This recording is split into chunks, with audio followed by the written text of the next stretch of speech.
Mr. Curtis, if you would come forward. I would ask the court reporter to swear the witness. Mr. Curtis, would you please state your full name for the record? Name is Clinton Eugene Curtis. And what is your profession? I'm a computer programmer. Mr. Curtis, are there programs that can be used to secretly fix elections? Yes. How do you know that to be the case? Because in October of 2000, I wrote a prototype for President Congressman Tom Feeney at the company I worked for in Oviedo, Florida, that did just that. It would rig an election? It would flip the vote 51-49 to whoever you wanted it to go to and whichever race you wanted to win. To whoever you wanted to win.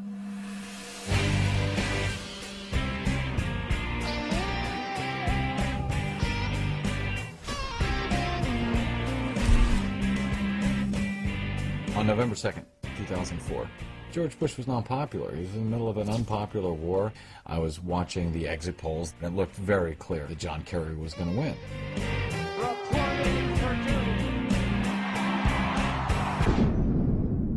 And then all of a sudden, the numbers that were coming in did not match up with what was coming in from the exit polls, and it didn't make any sense. It just didn't make any sense. Late in the evening, 6 states that exit polls showed were going to Kerry suddenly veered off to Bush. Ohio then became the tipping point of the entire national election. One guy who was reporting on the ground in Ohio from day one was attorney Bob Fitrakis of the Columbus Free Press. Bob Fitrakis and Cliff Arnebeck became the legal team suing for a recount in Ohio, taking on Ohio's Secretary of State, J. Kenneth Blackwell, who also happened to be co-chair for the Bush-Cheney campaign in Ohio. But let me just remind you of a few of the facts. Ken Blackwell called it a model election, but we're trying to figure out, was he talking Mussolini's first coup? There were tens of thousands of acts of irregularity. In a single precinct in Ohio, a total of 638 ballots were cast on Election Day. Bush received over 4,000 of them. 24.93% of all the voters in Cleveland were purged, a city that went 83% for Kerry. 7,000 voters lost their right to vote in the inner city of Toledo because the Diebold OptiScan machines froze up. Warren County is the last county in Ohio to come in with their vote totals, and they locked down the place where they're counting the votes, and they won't allow any witnesses in, won't allow any media in, and they say it's because of a Homeland Security threat, and yet the next day we check with Homeland Security, and they say we never spoke to anyone in Ohio. Bob Fitrakis reported a troubling aspect about Ohio's 2004 election night results. The function of the Secretary of State's computer servers to report election results was moved during the night of the election from Ohio to servers in Chattanooga, Tennessee. They were owned by Smart Tech. Fitrakis reports that Smart Tech hosts a number of GOP websites, including the Republican National Committee and even Karl Rove's infamous White House email accounts, 4 years of which have gone completely missing. The mythical surge in Delaware County. In one precinct, the last 359 voters voted for George Bush. And they said, well, maybe a church bus showed up. Well, not everyone lives at the same address unless you're a follower of David Koresh.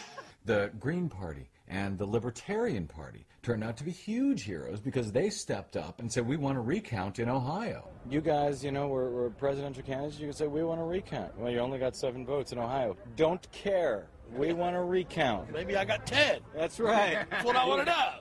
John Kerry didn't fight. Where was he? Hiding out, being low-key. I mean, one of his attorneys told me, well, he wants to remain viable in 2008. Instead of remaining viable in 2004, when he Which actually he should might have have won if there was an investigation.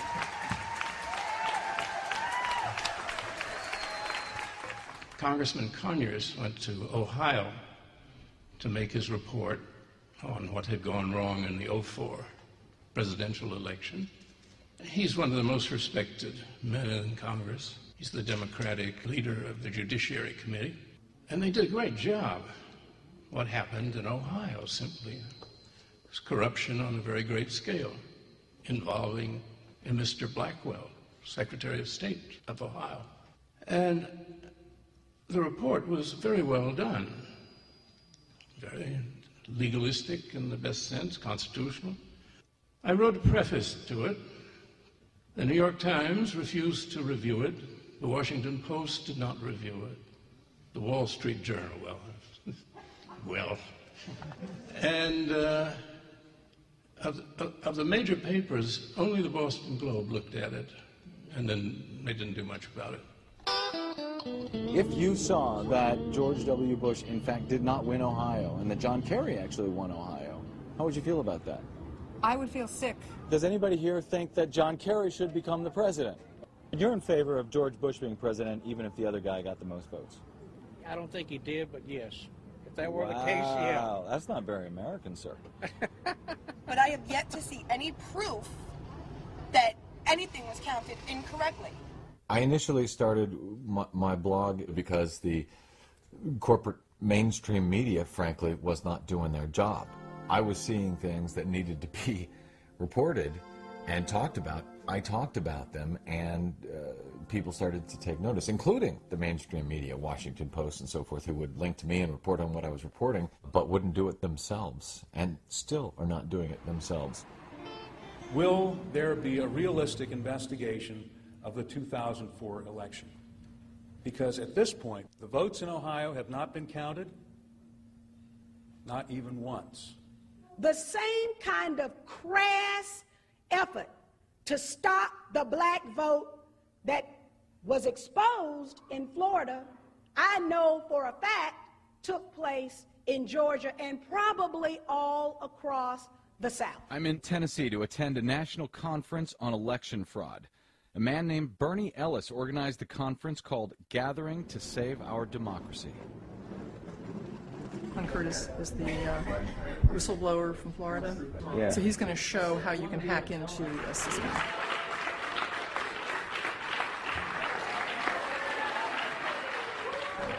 If you have no vote, you have no civil rights. I first came in touch with Clint Curtis after I had reported on a group named Justice Through Music that was putting out a reward of $200,000 for evidence of fraud in the 2004 election. Clint was one of the folks, apparently, who had contacted them with his story, with his information, and he said, in I believe that very first email to them, that he didn't want the reward, but he wanted them to know his story. In 2000, I was working for Yang Enterprises, which was a company in Oviedo, Florida, and their chief lobbyist, their corporate attorney, and Speaker of the House of Florida was Tom Feeney, and he was there to feed his contracts. So he came in one day, one of my first introductions to him, and he wanted us to build a vote-flipping software. He's the Speaker of the Florida House, or about to be. Right. He comes into Yang, where you're working. He came in and he wanted a vote fraud system to be built. He wanted a vote fraud system to be built? He wanted a program that could flip the votes without anyone seeing it. He wanted it to be able to be run on a touchscreen machine. Okay. In other words, hidden buttons on the screen or something like that. No keyboards, no guy in a black mask sitting across the street in a van poking things in. You know, just walk up and do something.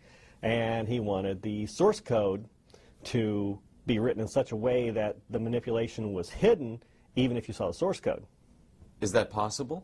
It's not possible. If it's there and someone takes the time to look, you can't hide it. So I told him right up front that as long as you can see the source code, you can't hide it. Cannot hide it, can't be done. And what did he say? Well, Mrs. Yang cut me off and said... Who's Mrs. Yang? Mrs. Yang is the head of the company. All right. And she cut me off and said, we'll build it for you.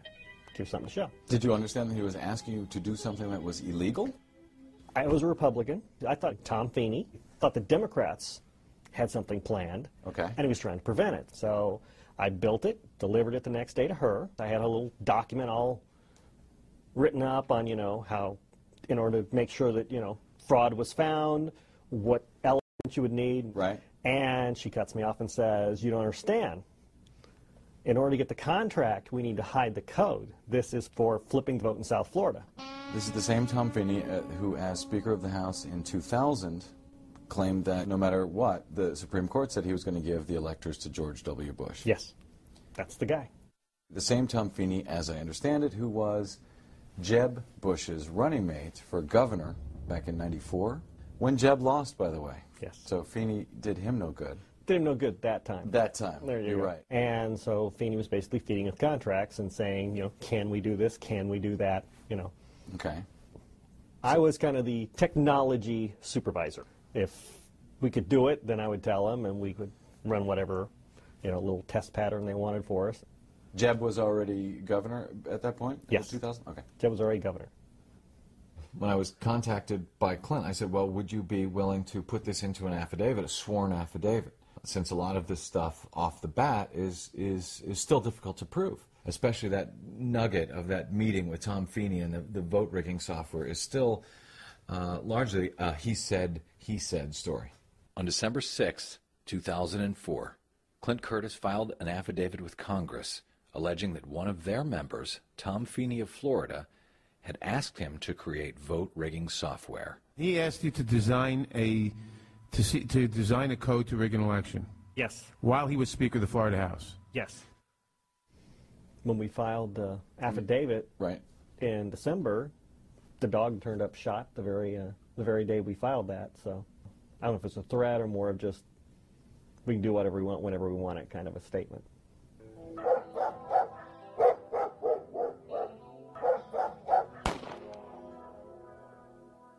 The day that I broke the story, Clint Curtis's affidavit, I had been awake for 3 days straight. I was so creeped out by this entire thing that I couldn't sleep. The same day that I broke that story, I got a phone call from Clint in D.C. saying that his dog had been shot. And I thought, oh man, Clint's gonna, with this kind of crap happening, he's not gonna want to continue, telling this story. He said to me, no, you're damn right, we're going to keep reporting this story, and we're going to keep, I'm still going to continue talking about what I've learned. Yang's attorney quickly released a statement claiming that Mr. Curtis's allegations are categorically false, and that Clint Curtis is a disgruntled former employee. I have heard, Clint, that you were a disgruntled employee of Yang, and that's why you've been making these claims. That was their original excuse until I produced, and I think it's got on your blog, isn't it? This card, which they gave me, which said, come back anytime, the door will always be open. This is what Yang said to you. Well, the actual owner, Mrs. Yang, wrote that.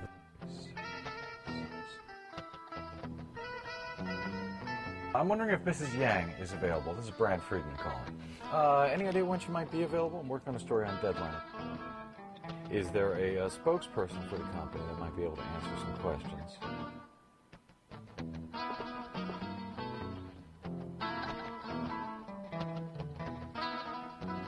Hello? This meeting with Tom Feeney, where he asked you to create what is essentially vote rigging software for electronic voting machines. Tom Feeney is in the room. You're in the room. Mrs. Yang, the CEO, is in the room. Anybody else in the room? Mike Cohen. Who is Mike Cohen? Mike Cohen was the executive secretary for Mrs. Yang. He was basically the note taker. Mike Cohen, the executive secretary for Mrs. Yang, whom Curtis claimed was at the vote rigging meeting, told a reporter from Wired that the meeting never took place. And I called him and said, hi, this is Brad Friedman. Brad. Yes, Mike Cohen, I wanted to ask you a couple. Brad, I don't want to be impolite. I'm going to hang up the phone, but I don't want to. But Mike, I'm wondering, can you. Brad! And he just would not let me get out a word. And then he hung up. And I guess he doesn't want to speak to me. If they really tried to put out a program to do vote fraud, the minute they checked the source code, they'd see it. It sounds like you presumed that these counties, these states, and so forth would examine the source code before it was actually used in an election, correct? Well, yeah. But they do not, correct? That's what I've heard. What did you think when you heard that? That I should tell people what's going on. What he wanted was a program that would flip the vote. And this is what I produced, basically. It looks like that. You've compiled essentially a prototype program to show how somebody could, in fact, if they wanted to, use the touchscreen software to flip the vote. Correct. Is this the actual program that you built for them? No. So you don't NASA have the contract. actual software that no, you I wrote just for them? rewrote a duplicate of it because it's real simple. It's like 100 lines of code. This is a little garbage program that I wrote for Feeney. You don't see the actual vote count. So you walk up. Who do you want to vote for here? Kerry is winning a little bit, okay? You come in, you vote for Bush, you vote for Bush, you vote for Bush. Always adds by one. Vote for Kerry, vote for Kerry. So the people that are going to be validating this machine can stand there all day long and vote for somebody, and it will be right every time. Pretty simple, okay? But the guy could walk up here, and if he hits the right buttons, he can flip the vote that easy. So the whole vote total has changed. You can have 20 people standing behind his back while he's poking at a screen, and you never saw it. What's the percentage that you worked out for 51-49. 51 to 49. Because it's under the kind of the recall. Close enough, you don't have a recall. When I actually wrote it, it wasn't Bush Kerry, it was cat and dog, I think, or something like that. I think the voting should still be done on paper because it's way too easy to manipulate computers. Jesse Jackson and I were on a speakerphone with Mr. Kerry, and we told him. Mr. Kerry didn't really respond to what we said about Ohio, but he did point out that the OptiScans in wherever they used them in New Mexico, he lost regardless of the Democratic and Republican registration. He said, it sure seems like I lost everywhere they used those machines. Why didn't you leave the building with a copy of the source code to prove what had gone on? Because it's a secured site. You don't do that. We have government contracts, and nothing is supposed to leave the building. It is more difficult to get into the Yang offices than it is to get into a government office. Really? Yes. I was an employee of the Department of Transportation. Florida Department of Transportation. The Florida Department of Transportation. The department entered into a contract with Yang, I believe, in January of '99. I had known Mrs. Yang since approximately '94, '95. Did she ever tell you how she came to hire Tom Feeney? She indicated to me that now that he was in politics, that they had hired Mr. Feeney as her general counsel. Did that strike you as odd that a company doing business with the state would hire the incoming Speaker of the House? It struck me as odd that an individual like this, in addition to being general counsel for a vendor, would also be the registered paid lobbyist for a vendor. And Mr. Feeney was both for Yang Enterprises. His political campaign offices were in the same building where she had her offices and the building in which she owned. Something was slowly going wrong. The invoices from Yang began to escalate every time I would reject an invoice and say, no, this is not what we agreed to. Here was your authorization. That's all you can bill.